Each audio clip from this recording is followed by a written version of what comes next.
daquela parte que você diz que vocês nunca atendem juntas. Gostei muito daquele momento que você contou que vocês não atendem juntas e do porquê. Então, quando a gente está atendendo em dupla, né, na psicologia, a gente acaba trazendo para o atendimento algumas dinâmicas que podem ser do casal, podem ser da nossa família, né?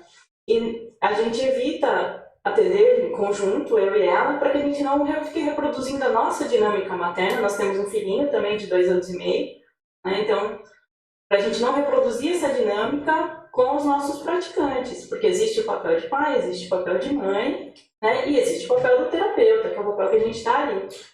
Sabe que é uma coisa muito legal isso que você está falando? E eu vou fazer uma pergunta meio polêmica, porque isso é muito legal. Como a gente faz como terapeuta para não levar as nossas crenças para o atendimento? Olha, é fundamental que o terapeuta esteja em terapia. O terapeuta tem que fazer uma terapia. Porque através da terapia, da psicoterapia, a gente vai se conhecer. E aí, quando a gente começa a colocar conteúdos nossos dentro do atendimento, a gente consegue perceber, opa, isso aqui é meu. Isso não é da pessoa, isso não é da criança, isso não é daquela família, é da minha dinâmica. Entendeu? É da minha casa, da minha criação, enfim. Então, a gente tem que se conhecer muito bem. E se conhecer é só através da psicoterapia. E a parte importante disso é que, assim, o autoconhecimento é fundamental para isso. É fundamental. Porque senão você entra num looping que daqui a pouco você está colocando as suas experiências na pessoa que não é uma carga dela, né? É uma carga sua. Sim. Então, assim, eu acho que dentro da terapia tem uma coisa muito importante. E para a gente é fundamental. Eu vivi uma experiência de terapia agora que não foi muito legal. E dentro desse contexto, ali eu percebi que a pessoa estava usando a experiência dela. Só que eu até conversei isso com uma terapeuta ontem, justamente sobre isso. A terapeuta ela nunca pode levar a experiência dela específica para a sessão, porque senão ela acaba contaminando um processo que muitas vezes é complicado, né? Você não consegue entender muitas vezes por que ela está agindo daquela forma, né? Porque você vê que o seu tratamento tem uma tendência aí, só que a gente estava falando sobre nível de maturidade quando você coloca uma pessoa na terapia, né? Quando você coloca uma pessoa em terapia, ela está buscando um entendimento. Por exemplo, você hoje vai buscar uma terapia, né? Só que você já tem um nível de conhecimento. Não é qualquer terapia que serve para você, né? Você consegue identificar o nível de terapia, mas tem muita gente que não consegue identificar isso. E uma palavra mal colocada, uma situação mal colocada, pode destruir a vida da pessoa, né? A gente sabe disso. Até porque, na verdade, eles levam diagnósticos, às vezes, ou às vezes necessidade de novas buscas, né, para famílias que já estão em dor, né, Melissa? Ali você tem um melindre muito grande, porque, me corrija se eu estiver errado, nós recebemos ali crianças que, de repente, os pais já ouviram, como eu também já ouvi, que talvez os filhos não vão andar. E aí, quando se vê a ecoterapia, é uma esperança, certo? Porque muitas crianças passaram a andar ali a partir do cavalo, certo? Fizeram um desfraude a partir do cavalo. E muitas vezes você tem que levar uma notícia ruim para essa família, né? De, olha, nós vamos ter que procurar um novo neurologista, porque eu não estou acreditando nesse prognóstico, ou às vezes até nesse diagnóstico que ele está colocando. E isso tudo é uma dor, né? Existe já um melindre para essa família quando ela chega para vocês, certo? Sim, olha, tanto na psicoterapia pessoal, quanto na questão da ecoterapia, geralmente a gente não procura essas terapias quando a gente está bem, né? Quando não tem nenhum problema ali, a gente não vai procurar uma terapia ou uma intervenção para uma criança, enfim.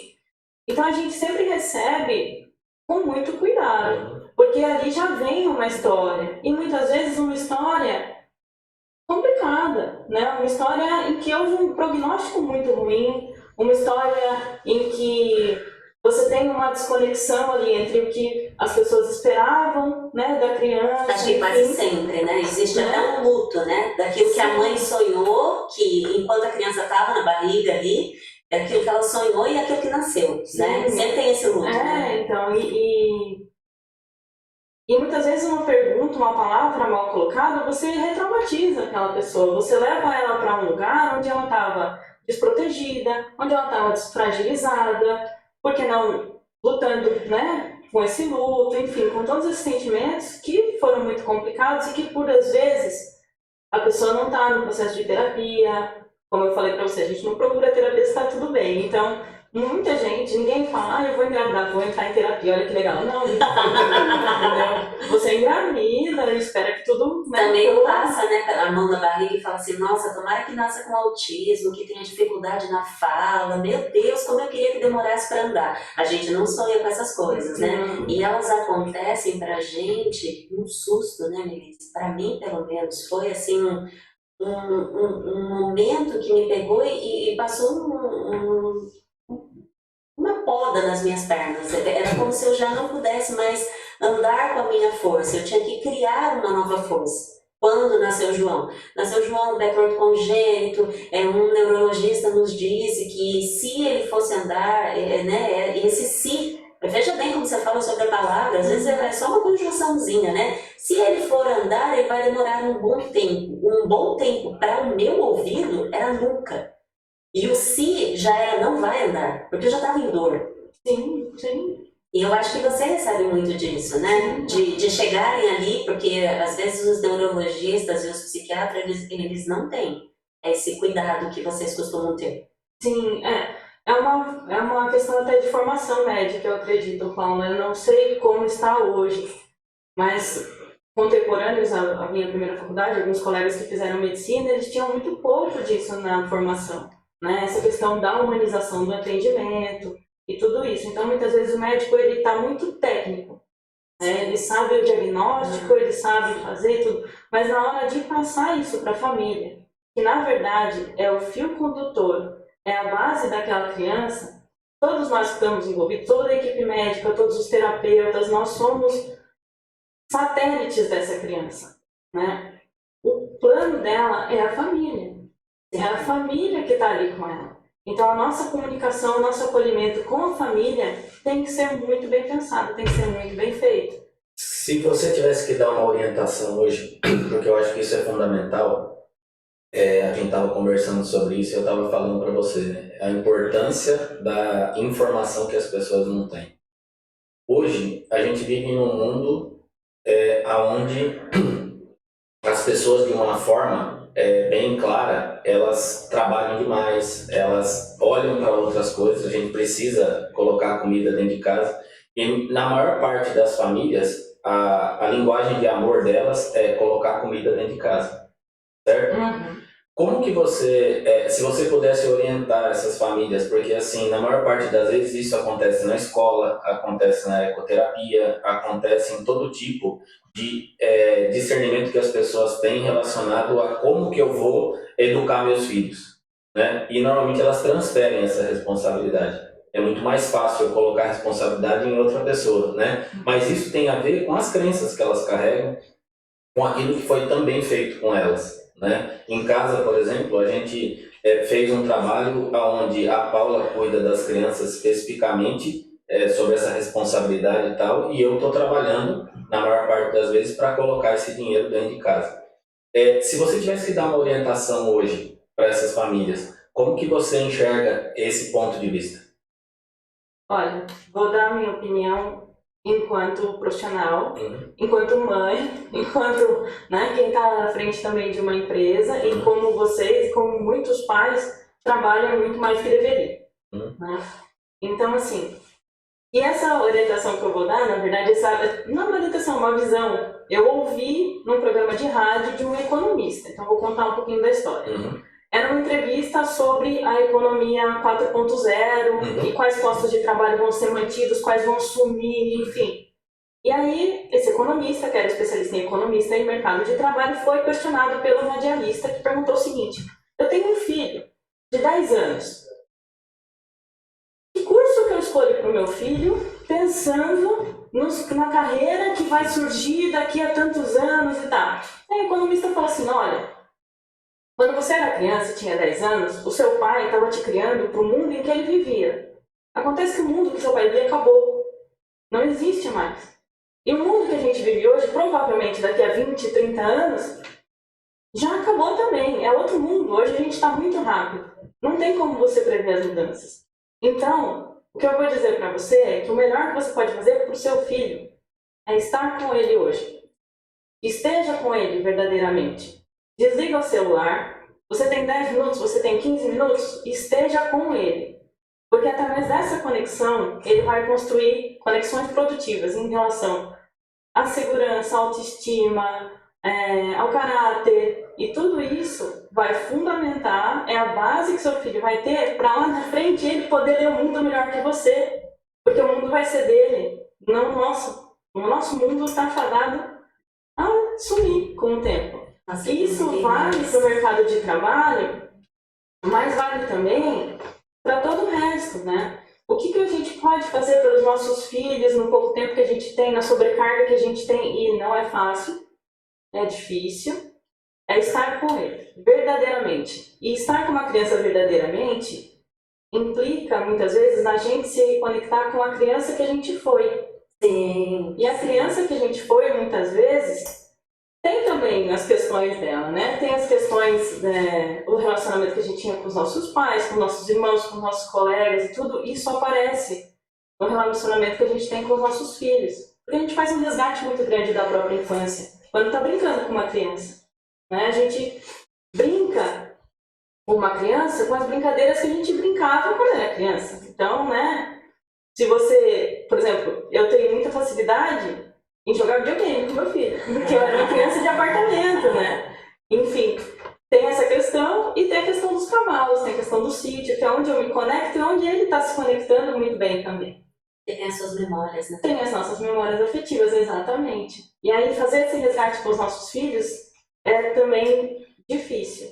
Quando a gente não se conhece, não se percebe nas coisas que a gente muitas vezes deixou passar, deixou pra lá. Na criança que a gente foi, pode ter sido magoada, frustrada, enfim. Com certeza foi, né? É muito difícil você criar uma criança que não foi magoada e não foi frustrada, porque nós somos muito falhos, né? Nós também estamos criando, né, marcas nas nossas crianças, por melhor que a gente possa pensar no nosso cotidiano, nas nossas rotinas, a gente também está falhando, a gente também... E esse auto-perdão diário de ter falhado, que era algo que os nossos pais não tinham acesso a isso, a essa necessidade da inteligência emocional, de também se perdoar para parar, inclusive, esse ciclo.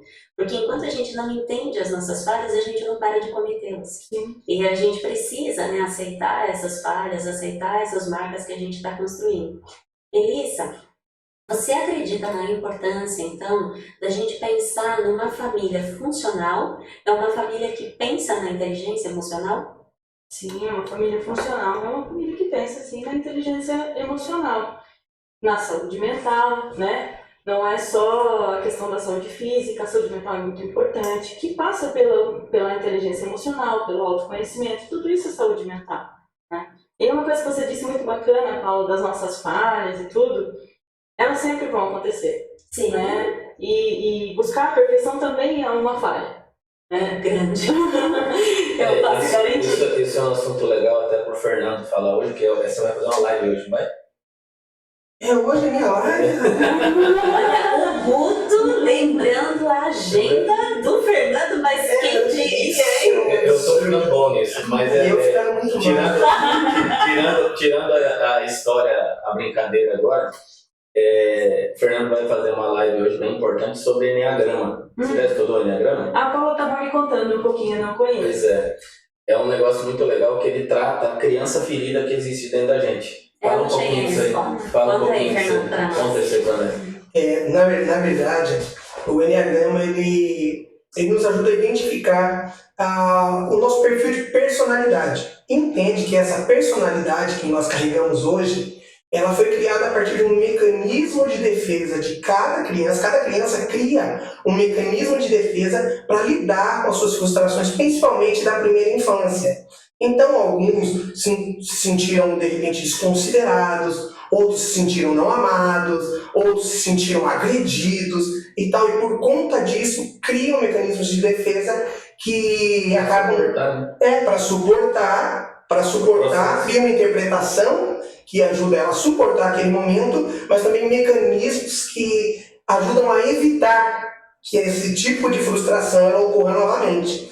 Então, assim, dentro deste processo, Igual no meu caso, por exemplo, identifica-se que em algum momento da minha vida eu me senti não amado. E eu interpretei que para ser amado eu precisava ajudar o tempo todo, precisava ser legal o tempo todo, precisava ser um fazedor de coisas, de favores o tempo todo, porque só assim eu seria amado em troca do meu serviço. E a gente identifica, o Enneagrama ajuda a identificar essa questão e a partir dessa conscientização, a gente passa a tratar dessas questões. Por exemplo, é muito ruim uma pessoa que não ajuda ninguém, não está disposta para ninguém. Mas tão enquanto é uma pessoa que faz tudo para todos o tempo todo e não faz nada para si. Você não anda. Sim, exatamente. Que, querendo ou não, historicamente foi o meu caso. Mas este meu caso é um só. Existem uma série de outras interpretações, o próprio perfeccionismo. Sim, eu na verdade, eu fui uma criança que quando eu estava me divertindo, eu fui repreendida. Então eu entendi que diversão não é bom para mim. Então eu não posso me divertir. Eu tenho que ficar o tempo todo concentrada e organizada e executando perfeitamente tudo, porque senão as pessoas não vão me amar. Porque naquele dia que eu estava me divertindo, eu fui muito repreendida. E aí o que acontece nisso? Quando a gente identifica a nossa criança, quando a gente entende por que a gente faz isso, a gente consegue voltar a acessar a nossa essência. E com isso, a gente consegue, né, Fernando, fazer a leitura. O Fernando hoje ele faz o RH da nossa empresa. Conta, Fernando, como que é você ver o tipo 1, que é da Paula, ver o tipo 3, que é do Guto, em ação? E como que você faz para você lidar com isso, você colocar o ponto forte de cada um de nós? Na verdade, né, dentro da nossa atribuição aqui, eu preciso, naquele momento, compreender, discernir e distribuir o melhor para cada um. Por exemplo, nesse momento eu busco um consultor externo. Não pode ser alguém com o meu perfil. Né? Não pode ser alguém, eu até usei uma pergunta, né? Falei assim, eu vou chegar para essa pessoa e me perguntar assim, o que te motiva todos os dias a dar o seu melhor no seu trabalho? O que ele não pode responder, Fernando? Ele não pode responder, minha filhinha, meu filhinho, minha esposa. Porque senão ele vai bater meta. Ele não vai bater meta, exatamente. Essa pessoa, ela busca ajuda de custo, ela busca segurança. Isso para ela é suficiente. Eu preciso de alguém ambicioso. É lógico, com limites, porque tudo tem que ter moderação, equilíbrio. Mas eu preciso de alguém que me responda assim, que me motiva diariamente, é ganhar dinheiro, é qualificar. Ambição é diferente de ganância. Exato, Sim. exato. A ambição exacerbada se torna ganância. E aí o que acontece? Essa pessoa, eu não quero ela, por exemplo, para trabalhar aqui dentro. Porque ela vai ser competitiva, ela vai puxar tapete, porque ela quer ganhar o tempo todo. Mas lá fora é lindo, porque ela está sozinha, lutando a sua luta, batendo a sua meta e tal. E legal, e todos vão se dar bem. Essa da minha filhinha, meu filhinho, esse eu quero para trabalhar com o pessoal ali. Porque eu sei que eu não vou ter confusão. Eles vão se ajudar, eles vão cooperar um com o outro e vai ser lindo. E o Enneagrama ajuda muito nisso. Ajuda demais. Por quê? Porque a partir dessa identificação, que eu não posso também ter como absoluta, porque nós somos seres em constante transformação. E também não pode liberar o lado ruim disso, né? A gente também conhece ali a personalidade e a gente sabe os disparadores positivos e negativos. Então a gente também não vai pegar um vencedor, que é, ou o poderoso, que é esses dois perfis, né, que o Fernando está falando, sobre o batedor de meta, e vai colocar ele ali contra a parede, vai botando mais meta. Por quê? Porque a gente sabe que a gente vai levar essa pessoa à loucura, certo, Fernando? Sim, na verdade. Como qualquer ser humano, ele vai se sentir pressionado e ele vai procurar se defender de alguma maneira, vai procurar uma fuga, alguma coisa, uma compensação, e às vezes essa compensação é nociva. E geralmente a gente, na hora de buscar compensações que tragam algum prazer no momento de estresse, são coisas pelo menos nocivas a nós mesmos. Então a gente precisa ter esse cuidado, ter esse controle e tudo mais. E uma coisa legal com relação a isso que você está falando, até uma dica para contratar essas pessoas, que é importante, é entender os motivadores positivos e os negativos. Exato. Muitas das vezes, como que essa pessoa age quando, na verdade, ela está sendo pressionada? E como é o lado negativo disso? Porque o nível de consciência da gente ele faz isso com a gente. Ele consegue determinar se a gente é agressivo num momento desse, ou se eu posso usar isso como motivador de trampolim. Entendeu? Eu uso mola no pé, pum, pulo e eu vou atrás mais ainda do meu objetivo. Ou estagno. Entende? A gente precisa identificar esse motivador e esse nível de maturidade das pessoas, porque a grande questão é a seguinte: todos nós temos nível de maturidade dentro. E nível de maturidade, e temos inclusive nível de consciência. E aí, muitas vezes, o nível de consciência ele demora a vir, mas o nível de maturidade a gente consegue identificar imediatamente. Então, a contratação ela tem que ter muito pilar relacionado a isso. Porque quando você identifica isso, os motivadores positivos e negativos, né, você falou assim, eu vou perguntar para ela o que motiva ela a levantar da cama todos os dias. Você está identificando um motivador positivo. Só que qual é o motivador negativo disso? Uhum. Que muitas vezes a gente não consegue captar no primeiro momento. Porque assim, o meu perfil, por exemplo, 3, ele tem tendência a procrastinar.